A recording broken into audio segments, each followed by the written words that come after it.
यानी सबकी आयु निश्चित है। कब समय आ जाए, कब बुलावा आ जाए, किसी को नहीं पता। पता है क्या किसी को? कहते हैं कि एक बच्चा जब जन्म लेता है तो वो बड़ा होगा कि नहीं, इसमें संदेह है। संदेह माने डाउट, कि पता नहीं, हो भी सकता है, नहीं भी हो सकता है, कुछ पता नहीं है, तो संदेह है। चलो बड़ा हो भी गया तो पढ़ाई करेगा कि नहीं करेगा, इसमें संदेह है। कहो जोर से, है। उसकी शादी होगी कि नहीं होगी, इसमें संदेह है। उसके बच्चे होंगे कि नहीं होंगे, इसमें संदेह है। वो मरेगा कि नहीं मरेगा, इसमें संदेह है। इसमें कोई संदेह नहीं है। अगर जन्म लिया है तो मरेगा, ये दुनिया का सबसे बड़ा सच है। व्यक्ति यही भूल जाता है, उसको लगता है कि अभी कुछ नहीं। वो इतनी लंबी लंबी प्लानिंग करके बैठा है, इतने में ये, इतने में वो, उतने में वो, कल का पता नहीं है उसको। कल छोड़िए, अगले पल का पता नहीं है क्या होगा। और हम पूरे जीवन भर की प्लानिंग करके रखते हैं। क्यों? क्योंकि हम भूल जाते हैं कि अंत समय कभी भी आ सकता है। एक व्यक्ति, एक बहुत ही अच्छी कहानी सुनाती हूँ आपको।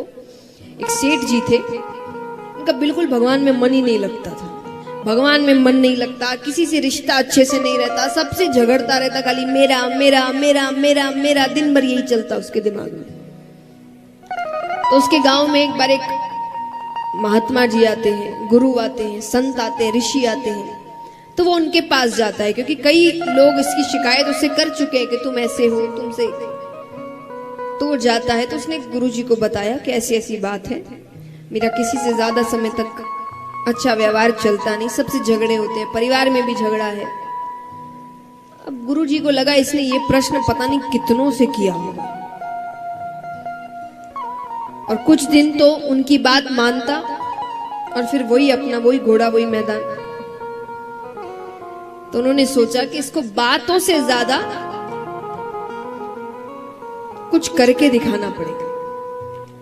कहते ना, कई बार बातों से समझाने से कई ज्यादा होता है करके दिखाना।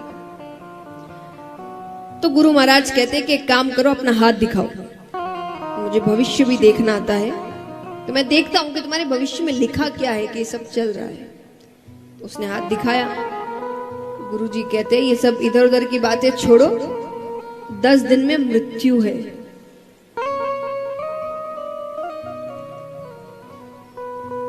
उसके तुम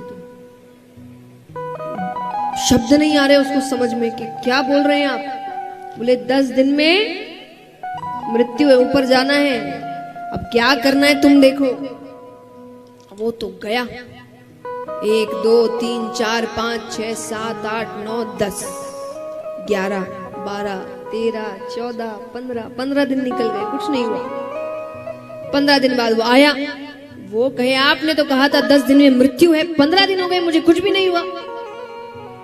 गुरुजी ने कहा तुमने 15 दिन में क्या किया? बोले पूछिए मत, मैं तो ऐसा भगवान में लगा हूं, मैंने बहुत नाम जप किया, बहुत दान किया, जिससे झगड़ा किया था वो सबसे माफी मांग ली, सारे रिश्ते सुधार लिए। बोले क्यों? अरे बोले जाने से पहले ये सब थोड़ी, कोई जाने से पहले तो सबसे अच्छा ही करके जाऊंगा, जब जाना ही है, अंत समय आ गया है तो क्या फायदा ये झगड़े ऊपर लेकर जाने का। मैंने बहुत दान किया, आधे से ज्यादा जायदाद दान कर दी अपनी, खूब भगवान का नाम जप किया, मेरा तो पूरा मन भगवान में ही लगा था। गुरु जी कहते हैं तुमने मुझसे पहले दिन आके यही पूछा था ना कि मेरे एकाग्रता का राज क्या है, अच्छे स्वभाव का राज क्या है, भगवान में मन लगने का राज क्या है। यही राज है। मैं अपनी मृत्यु को याद रखता हूं, मुझे पता है कि कभी भी वो आ सकती है, अगले पल भी आ सकती है, तो मैं कोई भी अच्छी चीज भविष्य के लिए छोड़ के नहीं रखा कि बुढ़ापे में करेंगे। अभी पहले अपना अपना अपना कर ले, बाद में तो करने। वो बाद आएगा कि नहीं आएगा किसको पता। हम भी तो यही करते हैं। हमारा क्यों दिन भर किसी और से झगड़ा हो रहा है, हम किसी का सहयोग नहीं कर रहे, सिर्फ अपना अपना देख रहे, क्योंकि हम सोचते बुढ़ापे में करेंगे। कई लोग कहते हैं ना कि ये कोई उम्र है क्या कथा सुनने की, जब उम्र आएगी तब सुनेंगे। ये उम्र है क्या भगवान का कीर्तन करने की, जब उम्र आएगी तो उम्र आएगी, पता है तुमको? ये तो पता नहीं। क्या पता उम्र नहीं आई तो? तब ऊपर जाएंगे, भगवान कहेंगे क्या किया, हम कहेंगे आपने करने ही नहीं दिया। हमने तो बुढ़ापे के लिए सोच के रखा था कि बुढ़ापे में सब करेंगे, बुढ़ापा आया ही नहीं। तो इसलिए जिंदगी के जो अच्छे कार्य हैं, महत्वपूर्ण कार्य हैं, उनको भविष्य पे मत छोड़िए। वो अभी के कार्य है। अपना जीवन जरूर जिए, पर सहयोग करना, भगवान का नाम जप करना, इसको भविष्य पे मत छोड़िए। एक बात हमेशा याद रखिए, भगवान को जब आप फूल चढ़ाते हैं पूजा के लिए, तो कैसे फूल चढ़ाते हैं बताइए? ताजा या 1-2 दिन पुराना? जोर से कहिए, पक्का, झूठ तो नहीं? तो फिर खुद को क्यों इतना पुराना होने के बाद देंगे भगवान को? हम भी जब भगवान की भक्ति करें तभी ना, जब ताजे हैं, जब स्वस्थ हैं, जब हर चीज अच्छे से चल रही है, दिमाग चल रहा है, शरीर चल रहा है, मन चल रहा है। जब आधी से ज्यादा चीजें चल नहीं रही होगी तब भगवान के पास जाएंगे। भगवान कहेंगे अब क्या कर रहे हैं, हालत तो है नहीं कुछ करने की, अब आराम कर ले, रहने दे। इसीलिए जब फूल भगवान को ताजे चढ़ाए जाते तो हम ताजे क्यों नहीं? हम इतने पुराने होने के बाद भगवान के पास क्यों जाते? तो भक्ति की उम्र बुढ़ापा नहीं होता, बचपन होता है, जो बिल्कुल ताजे है, मन साफ है।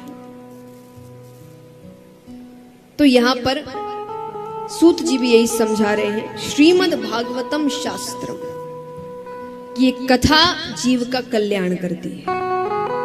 इसकी बातें, इसकी लीलाएं, इसका सार, इसकी सीख जीवन में वो हर चीज सिखाती है जिससे व्यक्ति जीवन की बड़ी से बड़ी लड़ाई लड़ सकता है, उसका कल्याण हो सकता है।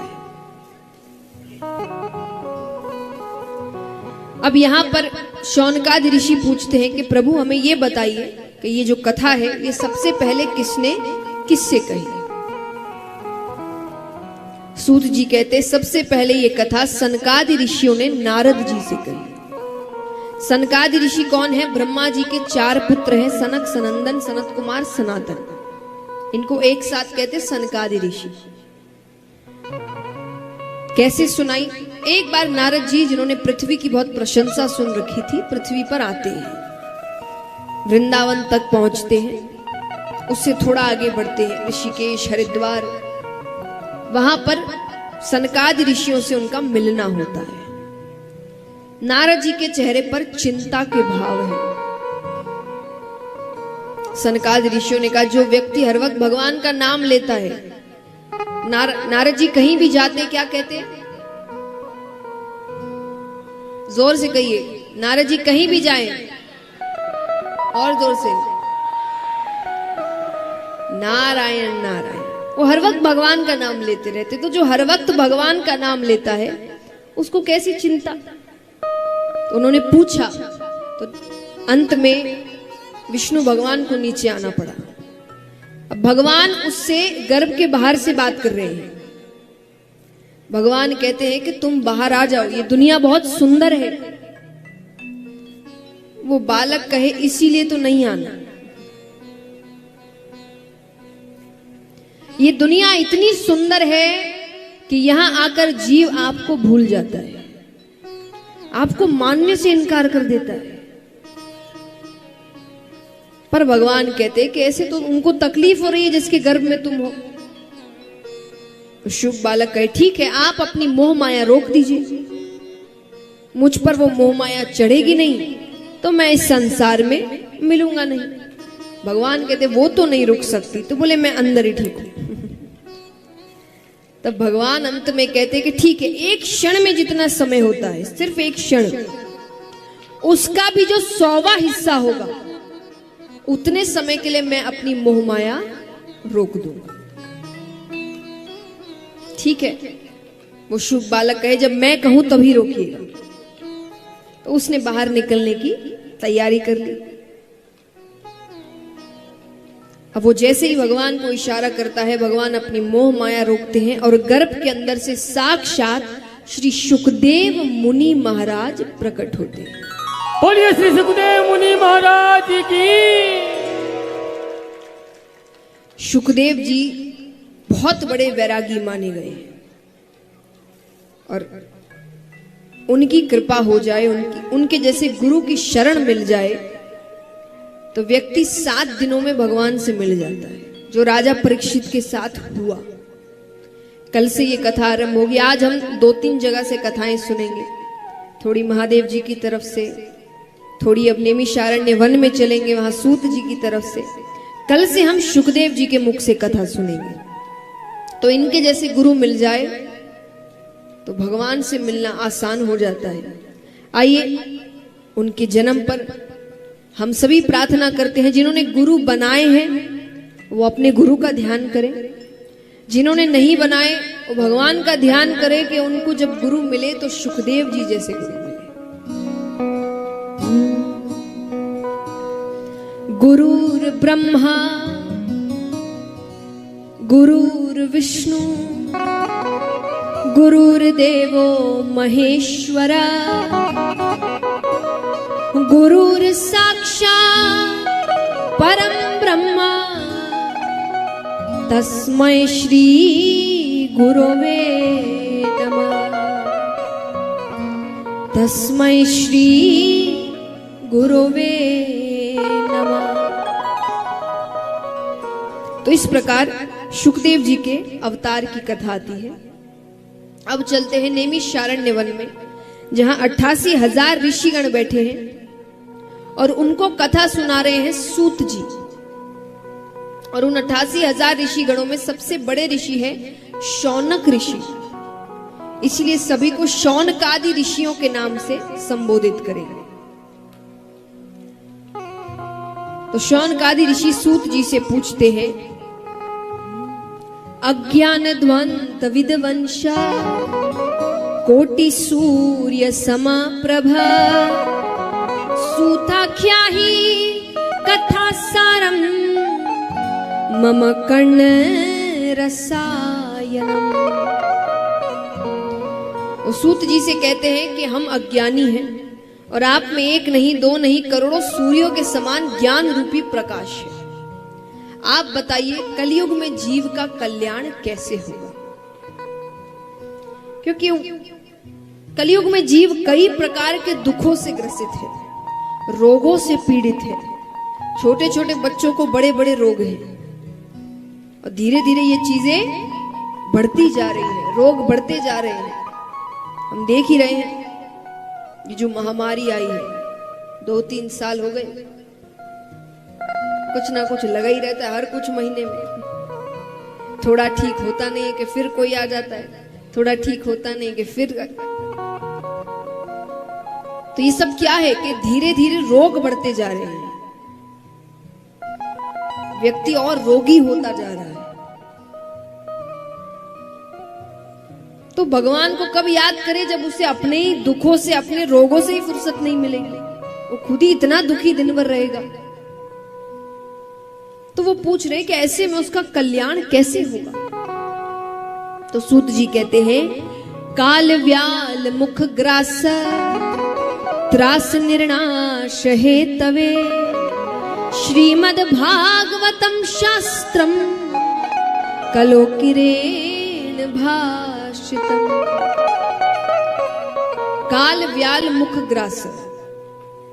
काल एक सर्प की तरह है। किसकी तरह? सांप